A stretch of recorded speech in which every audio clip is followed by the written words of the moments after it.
Bonjour à tous, Dimitri, cryptoparadise.consulting.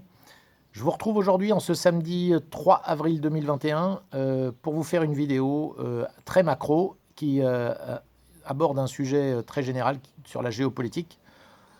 Mais c'est un sujet qui me tient à cœur, qui me passionne terriblement, donc je voulais le partager avec vous. J'ai lu récemment une info qui m'a quand même alerté et qui était la suivante, c'est que, vous le savez certainement, l'Allemagne a signé avec la Russie, avec Gazprom, un accord pour faire un nouveau pipeline qui s'appelle le Nord Stream 2, puisqu'il y a déjà un pipeline qui existe, hein, qui est le premier Nord Stream. Alors c'est un gazoduc et qui relie la Russie directement à l'Allemagne via la mer Baltique. Jusque-là, tout va bien. Il se trouve que depuis les affaires entre la Russie et l'Ukraine, et depuis la haine montante, l'espèce de nouvelle guerre froide à laquelle on assiste, basée sur pas grand-chose d'ailleurs, hein, basée sur rien, entre les États-Unis et la Russie, enfin surtout pour moi du fait des États-Unis, hein, euh, fait que j'ai été ahuri de lire que les États-Unis menacent directement l'Allemagne de sanctions si ils mettent en route et ils aboutissent ce projet de Nord Stream 2. Or, que ce soit très clair, le projet, il va aboutir. Je veux dire, à moins que l'Allemagne, évidemment, décide de tout arrêter, c'est-à-dire de perdre, finalement, je pense qu'il va y avoir d'énormes conséquences financières s'ils arrêtent.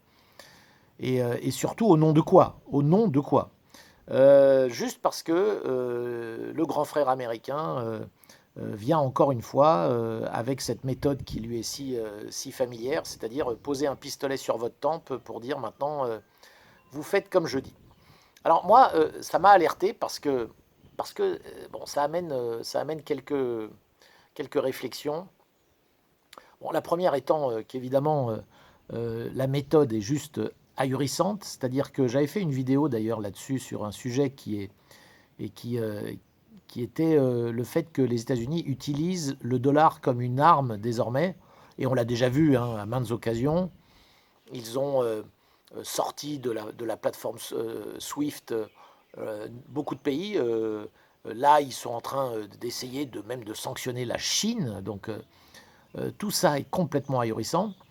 Alors, l'idée que les États-Unis aillent sanctionner l'Allemagne, qui est quand même un de leurs plus proches alliés, montre à quel point, si vous voulez, toutes ces alliances auxquelles nous étions habitués, notamment jusqu'à la chute du communisme hein, et de l'URSS, où il y avait quand même un bloc de l'Ouest qui était quand même très soudé, hein, il y avait très peu de voix discordantes, et il y avait une véritable adhésion, je dirais, à certains, à une certaine façon de voir les choses, pourrions-nous dire. Tout ça a volé en éclats, complètement, depuis donc les années 90. Bon, ça fait 30 ans que tout ça a volé en éclats et vole de plus en plus en éclats. On a vu déjà une très nette évolution lors de la présidence de Donald Trump, qui lui, finalement, faisait très peu de cas de savoir si tel pays était un allié ou pas un allié. Il n'en avait rien à foutre.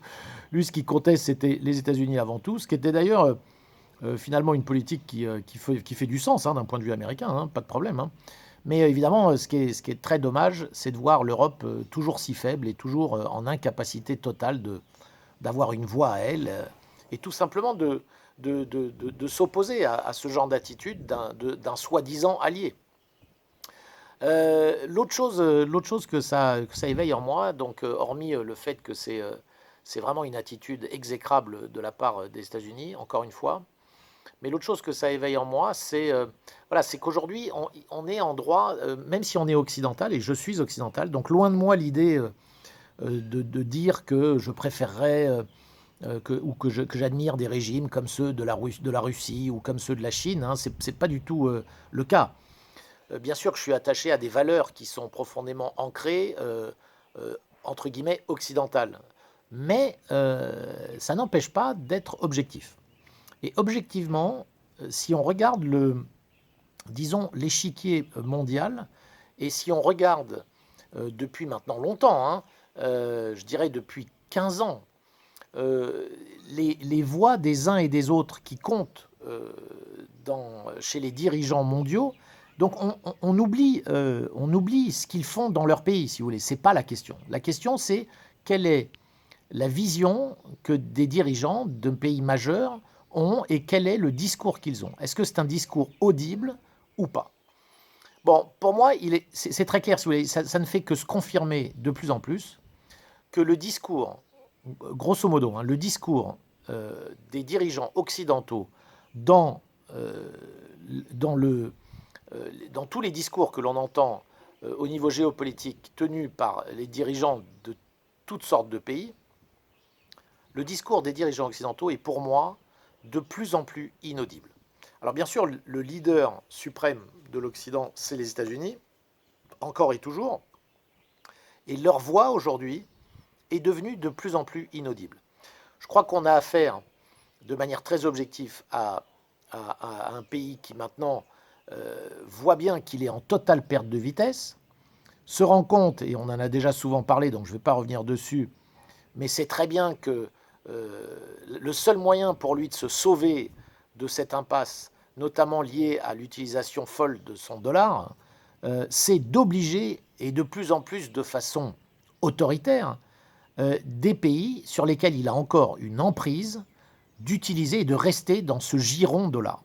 Et ça va devenir de plus en plus compliqué, de plus en plus difficile, d'où en fait ce à quoi on assiste, cette attitude d'agressivité de plus en plus extrême, et qui dénote, hein, vous le savez très bien, un pays qui est serein, qui est tranquille, il ne va pas avoir besoin de livrer ou de se livrer à de l'arrogance ou à de l'agressivité extrême.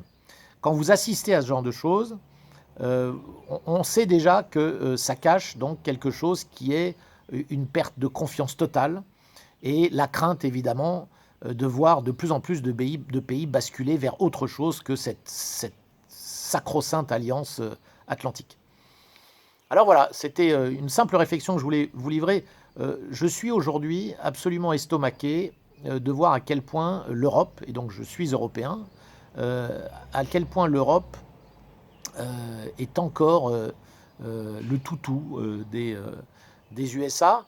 J'ai énormément de respect pour les États-Unis en tant que pays, la façon dont il s'est construit.